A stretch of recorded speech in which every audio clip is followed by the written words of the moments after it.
Right there, it's Jacques Ninava, Rassie Erasmus. They've just announced the 46-member Springbok Squad to face the British and Irish Lions and those two tests against Georgia as well. Let's listen in. The other gentleman in your picture is Rayan Adrianse, and he is he's the media manager for the Springboks. Let's have a listen. World Cup is probably now second best or third best. Obviously, they've been there in the past and they've been playing well.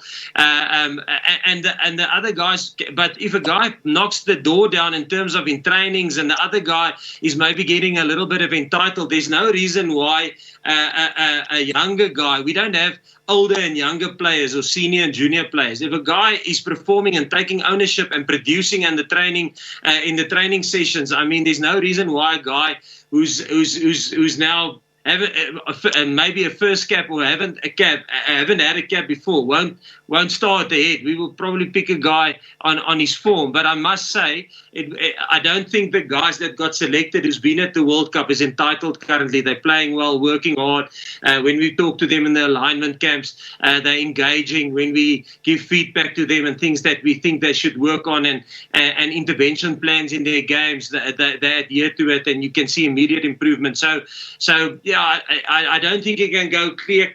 Yeah, I won't say, listen, this is an A and a B side. It is a squad, and Rassie must come in here. I think guys will play there. Will probably, it will filter them out as we go into the 6 weeks leading up to British and Irish Lions.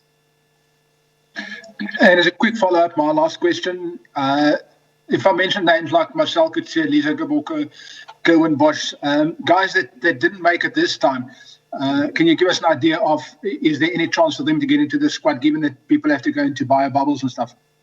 Yeah, no, listen, definitely. Especially a guy like Marcel, all the names that you've mentioned now. Remember, like Rassie said now, Marcel has last played, I think, against Leinster in, I think, the 6th of March. That was when he got injured. So this was literally his first game back in, I think it's now week 13 after his injury. And that's the home ground advantage we have with a guy like Marcel playing in South Africa. I mean, he can play next weekend. He can play in the Rainbow Cup final if they make the final. He can maybe play a game against the British and Irish Lions, which will happen on the, I think it's the 3rd of July. And then obviously, I think the one thing that's definitely going to happen, we might pick up injuries. Hopefully not, and touch wood, we don't. But I mean, obviously, guys like that will can still make the squad. Yes. Thank you, Jacques, and thank you, Jan de Koning. And we go over to Craig Lewis. Craig. Thanks. How's it, guys? Kind of on a similar note, maybe Rassie, if you could just touch on the other inclusions in the back row, looking at the loose forwards that you've brought back, a couple of guys and a couple of newcomers as well, Jasper Wiese. Just touching on the back rows you've included. Yes, how's it, man? How's it, everybody? Just to latch on to what Jacques saying, I think the most important thing is for us to understand the teams that play against the British and Irish Lions, meaning now the Bulls and the Lions and the Sharks and so on, they have to go into a bubble or into a hard bubble for 10 days prior to them playing the British and Irish Lions. So if we give a player to one of those teams, he's 10 days away from us. So that will be the disruption. But for us to draft a player in, it's actually a day. So if we get an injury, the player can join the next day if he's got a negative result, and he can join us the next day. That's why we are keeping it 46, 2 squads of 23 till the first SAA game against the British and Irish Lions. So definitely, just on that answer, Marcel, all of those guys, some of them might be very disappointed now, but there's some strategic thinking about them getting actually more game time for some of them who's been in long-term injuries. I'll answer your question now. Just to also answer on that one, you might ask, but how about R.G. Snyman and how about Loot? Why are those guys not first playing? Because they've won World Cups. We've played more than 20 test matches with them. We've won rugby championships with them. We know what we have in them, and we know how to get them fit and how to get them in the mix. It's just because we have more knowledge about them. Then new inclusions, the Breer brothers they've always been unlucky not to make it just because the quality of forwards that they were. Also the Wonder Pre brother can play lock for us. Reinhard Elster is in. He's also a nice utility to cover lock and loose forward for us because we are a bit thin on lock, not 100% sure how RG and Louw will react till the first test match. Then Jasper, lucky for us now, he can play 8, with Dwayne's injury now. You can't ignore the form he's in. I mean, he's just been that outstanding guy playing, South African guy and a Premiership guy. He's just knocking the door down. Then Marco, again, we know what we have in him. He's played for us, but he's, again, he was 2 or 3 weeks maybe not in the mix because we were so many loose forwards that we thought were fit. But he's just been playing really well. So I don't know who I left out, and then the normal Peter Steffs and the Sia and those guys are there, and hopefully Dwayne can pass his ankle, which we're all a little bit doubtful about. So there's been a lot of utilities. Guys who can play lock and flank, because even Peter Steff, if we really, hit a spot where we're thin. So I think those are all the loose forwards. Did I leave out somebody? Yeah. No, I think that's all good. Rassie, if you could just touch on Dwayne's injury, just the scan he's going for. Yeah, he's on his way to Cape Town. I personally didn't talk to him. Jock spoke to him and to the medical staff. I spoke to Jake about him. It's what can you say?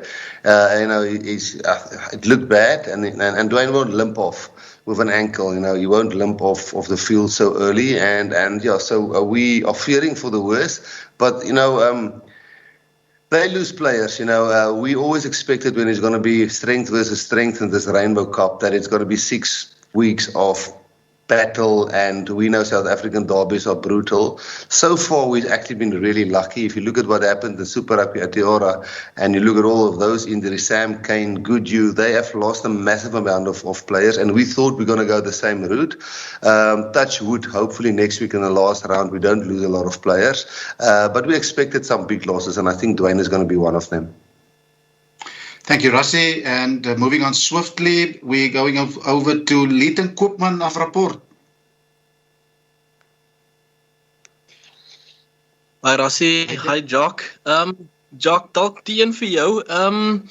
Die 2 toetse wat opkom, hoe gaan dit gesplit word in game time vir die ouens wat jy wil hê internasionale speeltyd moet kry voor die 3 toetse? Ek dink soos Rassie voorheen gesê het, Rassie, jy moet inkom hier, maar ek dink ons gaan ons beste ouens kies, jy weet, ouens wat vir ons wat nie blootstelling aan internasionale rugby gehad het vir so lang tyd nie, jy weet, ek dink is belangrik vir ons om ons ritme te kry, om ons conference te kry, so ek dink ons sal die beste ons sterkste span kies wat ons kan kies in die Georgia toetse.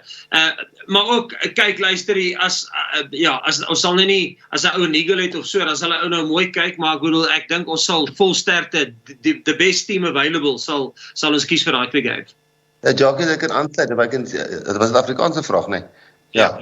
Sorry, as ek kan aansluit, Leighton, ek dink, jy weet, ons het kon nog net nie vir die spelers 100% vertel het, want niemand geweet wie is in die groep nie, maar ons by die alignment kamp al so bietjie laat deurskemer vir hulle. So jy weet, almal weet ons het nog nie baie saam gespeel sinds die World Cup af. So jy weet, hierdie 3 weke, soos die spelers nou gaan invloei na die kampe toe. Jy weet, ons het hierdie week 6 spelers, dan van volgende week af het ons 25 spelers, dan aan die week daarna het ons 32 spelers. So hulle gaan bietjies invul. So ons wil bitter graag in die Georgia span ons beste moontlike span kies, juist net vir cohesion, samespel. Kyk hoe klikkie manne, hoe verstaan die ou manne mekaar. En miskien die tweede Georgia game as well om dieselfde te doen. En dan die ouens 2 lekker games onder die belt. Ons kan lekker baie kontak rugby speel. Ons het 46 ouens.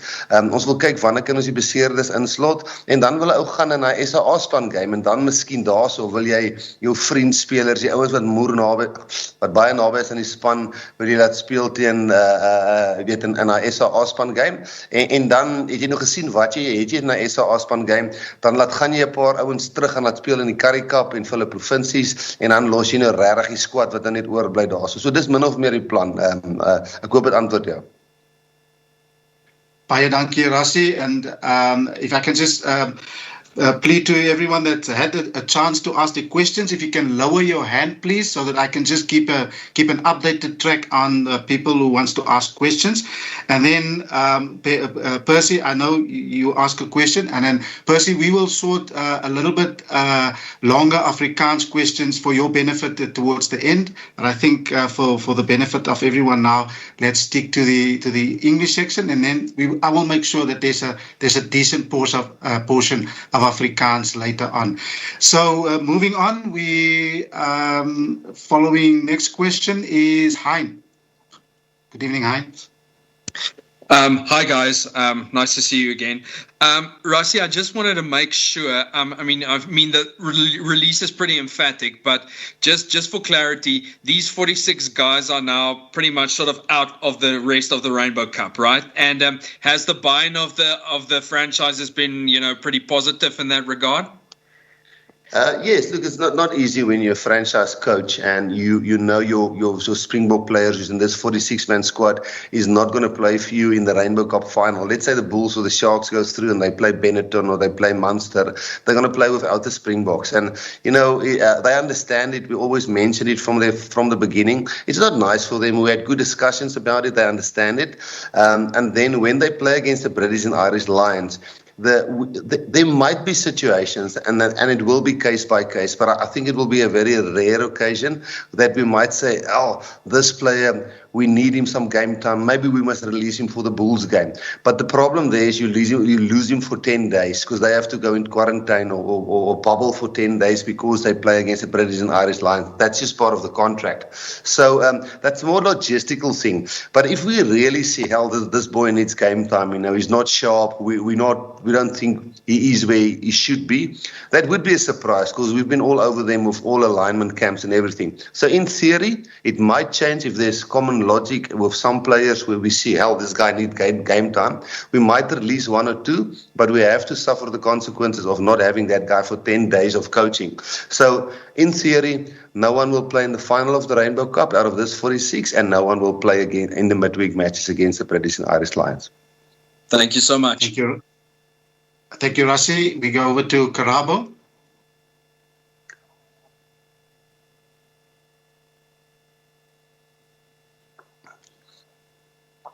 Hi, Karabo. Can you hear me? Okay, we move on. Next question then, Nick Simon. Hey guys. Five Sale Sharks players in the team. A bit of an Anglo-centric question, but just can you talk about how impressed you've been with Sale Sharks, and it's quite there's quite a haul for them.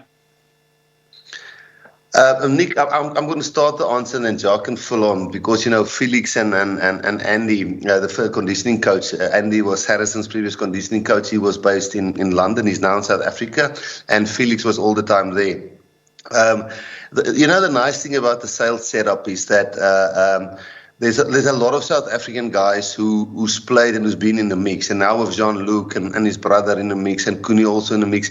There hasn't been always a lot, but it's guys who we think is in sync, guys we have access to, guys who plays regularly with Faf.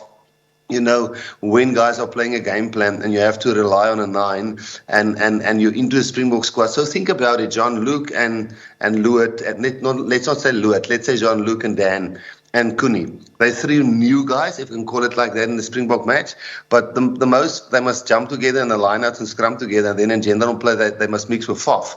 So it makes sense for us in that regard. And especially because we feel the high-performance program at SAIL is really good. So in all, probably, look, it's terrible to lose the players because we just don't have the money. We desperately want to keep them. But when you lose them to a setup like that where there's a lot of other South Africans and they coach well done to SAIL and well done to them. And I think there's a few guys that's unlucky, like Akker, I think Ruan Jansen van Rensburg, he was injured at one stage. So there's still a lot of boys that can one day make it in the next 2 or 3 years. But we're very chuffed with what's going on at SAIL. Thank you, Rassie. Next one is over to Ken Boland.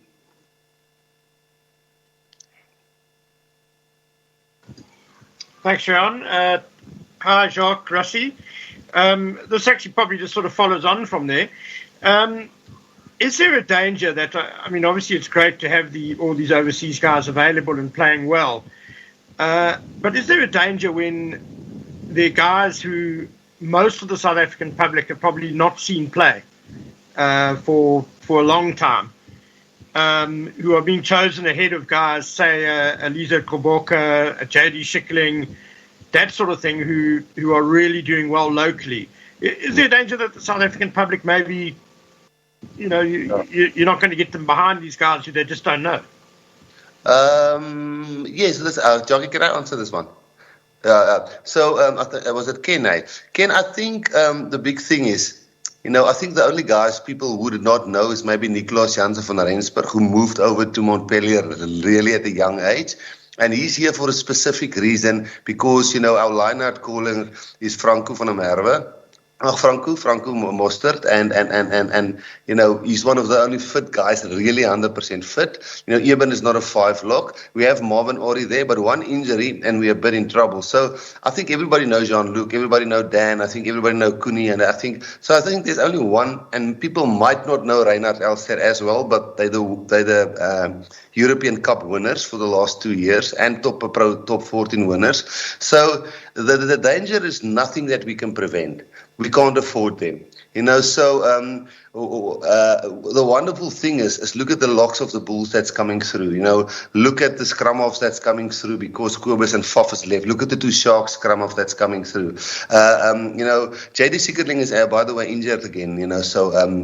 He's injured. He did play well. He's injured and he's also leaving. I think he's going to play in Japan. So he's also abroad. I think, if we could have it, we would love to have everybody in South Africa and play here.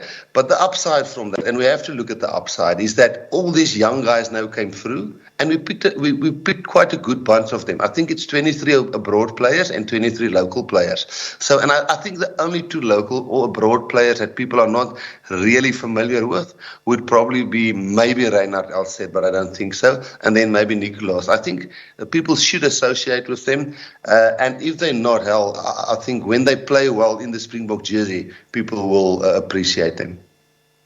Yeah, and Thank you. Latch on to, as you mentioned about JD that's injured. Lizo is also injured. He was at the alignment camp in a boot. So something they're checking out. So both of those 2 guys are currently, they were both injured, yeah. Thank you, Jacques and Rassie. And the next question goes to Lloyd Bernard. Good evening, Lloyd. Hi, how's it, everyone? Jacques, just a word, if you can, on the inclusion of Morné Steyn. Was it an absolute no-brainer, given his form in the country over the last little while? Was it just a selection that made sense, even if it was perhaps a bit tough on a guy like Koen Bosch? Lloyd, I must say, the big thing we were looking for there was probably consistency, and I think if you look at the probably consistent, most consistent fly-up, I would say, since after COVID in South Africa, it was probably Morné.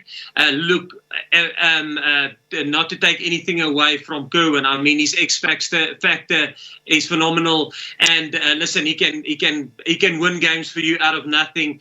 But I think as he's only 23, and as he grows a little bit older, play more big games, play in Currie Cup finals like he did this year, playing in the Currie Cup final for the Sharks against the Bulls, and as he played big games, you probably get more consistent, and I can see him play a lot of test matches for South Africa. Thank you, Jacques. And the next question goes to Liam Henney. Hi, folks. Question for both of you there. I'm just wondering, just a bit of housekeeping. How many hours would you have spent in making the selection? How long did it take you to reach a decision? And on top of that as well, following on from last week where you said you expected that Warren had something up his sleeve and you expected it wouldn't be a battle of attrition when you guys meet. What do you think Warren will make of the squad you've just announced here now? How do you think the Lions will react to it? Liam, I don't think I'm going to ask you a second question first. I think because he selected his squad, and then we might have listened. To be honest, if the picked a different squad, we might have made 2 or 3 changes. We wouldn't have made wholesale changes if we picked a little bit of a different squad. So I think, if you look at our squad, you'll see the bulk of the 30 players available at the World Cup is available. But then I think you will see that, we do have Penque, Cheslin and Mapimpi is fit and Willie is fit, but we've got a Fassi now who can fill in there. We've got Penque, we've got Roscoe Speckman who's got some X factor. You've got Simelani there. You've got Jesu who can play centre and wing. You've got Frans Steyn who can play 10, 15 and 12. You've got Pollard who can play 12. You've got Damien who can play 12. So you've got Anuamba, that's a more Herschel-like type of substitution, not a very, I wouldn't say he can't play tactical, but a more instinctive player.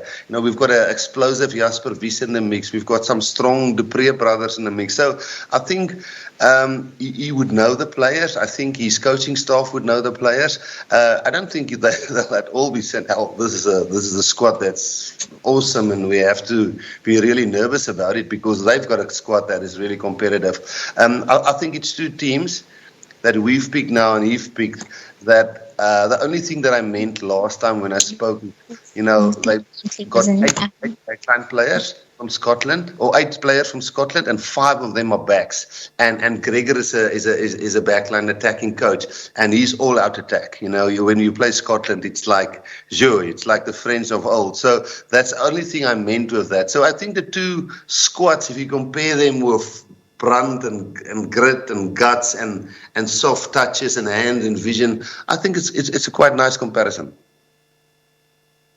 Okay, and just in terms of how the squad picked, how many hours did it take? Oh, sorry, Jockey. Listen, guys, we've been doing this because we haven't played for 18 months. We've been doing it for 18 months. Every week we call it a roadmap on every single player. I think there were 64 in the beginning, which we do weekly a roadmap. So it's been 18 months of weekly analyzing, sending clips through and making a document which the player receives. And I think all professional teams do it. So it's since we've stopped that we've started again.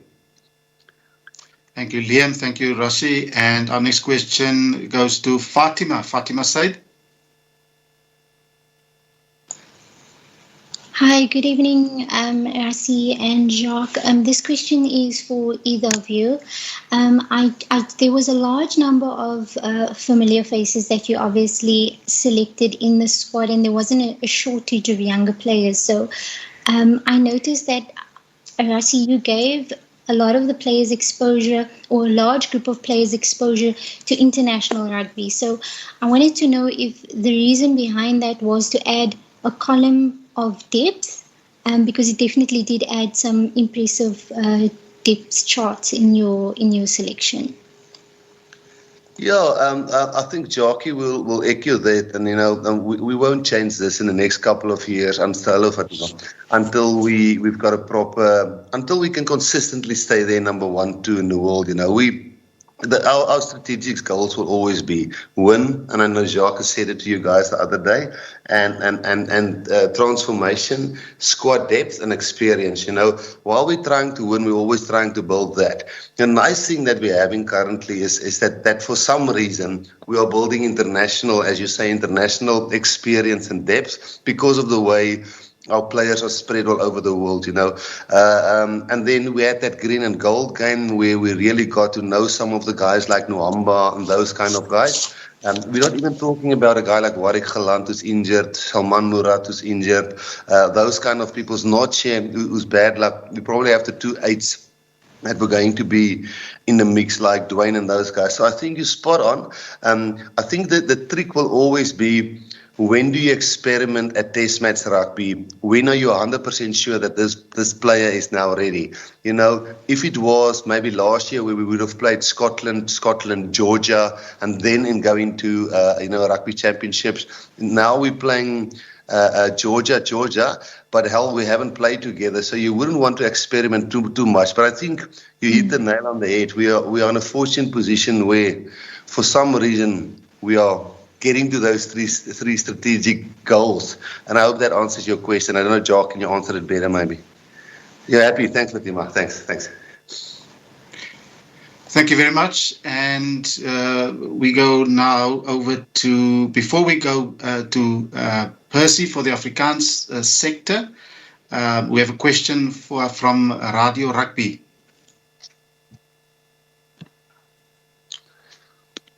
Ja, so. Hy's net op mute. Okay, we move on. Leighton, do you have a follow-up question before we move on? Myne is ook Afrikaans, Ryan. So ek sal inval. Let's kick on. Thank you. Yes, kick on. Okay. Rassie, jy het so kort verduideliking gegee rondom die situasie met Cornel Hendricks. Right, so there you go. That was the press conference. Rassie Erasmus, director of rugby at SA Rugby. Jacques Nienaber, the Springbok coach. They've just announced the 46-man Springbok squad that's going to front up against the British and Irish Lions. But first, 2 tests against Georgia. A very busy period coming up for the world champions. They haven't played any rugby at international level since November the 2nd, 2019, when they won the World Cup. This will be their first outing in the green and gold. Coming up, a lot of logistics to get through. You heard from the director of rugby and the coach that it was a very well thought out plan, very meticulous. They've split the squad down the middle, 23 locally based players, 23 international players. They're going to meld them together. By the time SAA plays against the British and Irish Lions, they're going to cut that team down to make sure that they're completely ready for the 3 tests. 1 in Cape Town, 2 in Johannesburg, take them to the Highveld. That's the motto of the box, and that's what you just saw.